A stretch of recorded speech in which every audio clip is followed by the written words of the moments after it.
everywhere.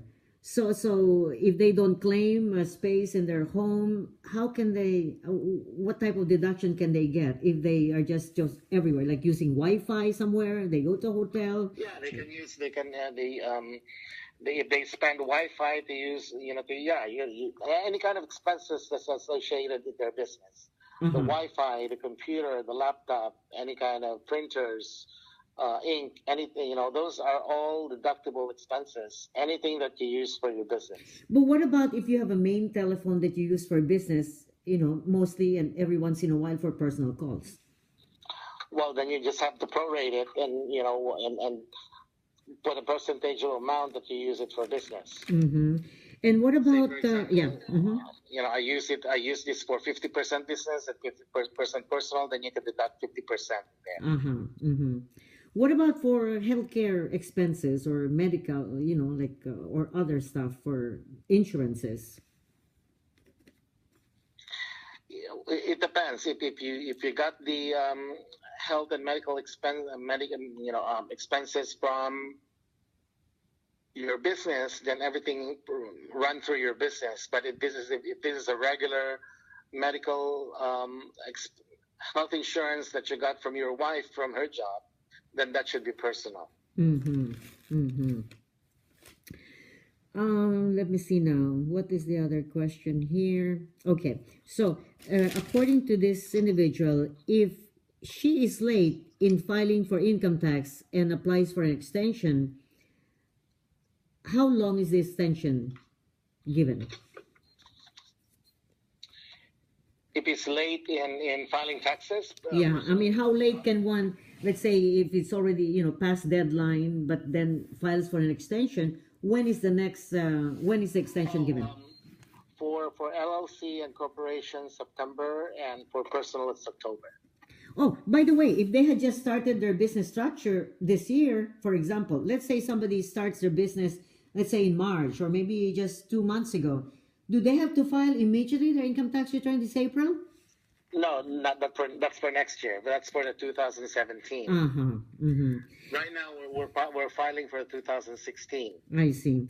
And one mentions that she put a cut off December 31st. What is that about?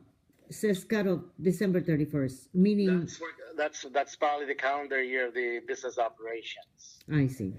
So any cutoff from if you're in a calendar year, which is probably mostly for the simple operation, the mom and pop business, is a calendar year from January 1st to December 31. So those are the things that you have to file for the next year. For next year, yeah, all your expenses from January 1st, 2017 to December 31, 2017, that's going to be due in April of 2018. And by the way, about your business, it's March 2018, so they're a month before. What about donations, Rod? I mean, are those also deductible?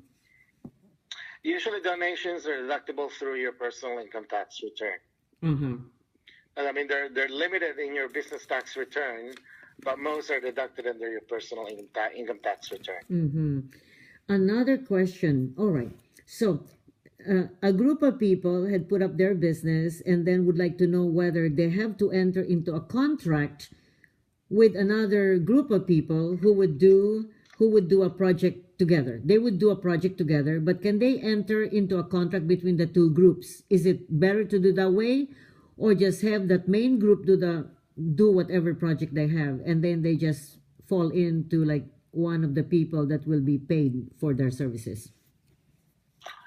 Well, it depends on what the purpose is. They can do either way. They can do a contract where they get paid. Both of them get paid for the income, or one can just go ahead and contract out the event. He gets paid, and then he pays the other person, and then at the end of the year, he gets the 1099 from the event, and he will give 1099 to the other person. That's the reason why, for me, that's not my field actually. Rod is a financial consultant. We're talking to him, just listening to him is just. But anyway, this is something very interesting. The other question was that let me see now. There's just so many things involved in finances. Oh, you were saying about legal assistance in the beginning. You said that if they were to put up a structure, business structure, it's always best to have an accountant and a lawyer. What are the concerns that they would have to raise with the lawyer about their company? Well, the CPA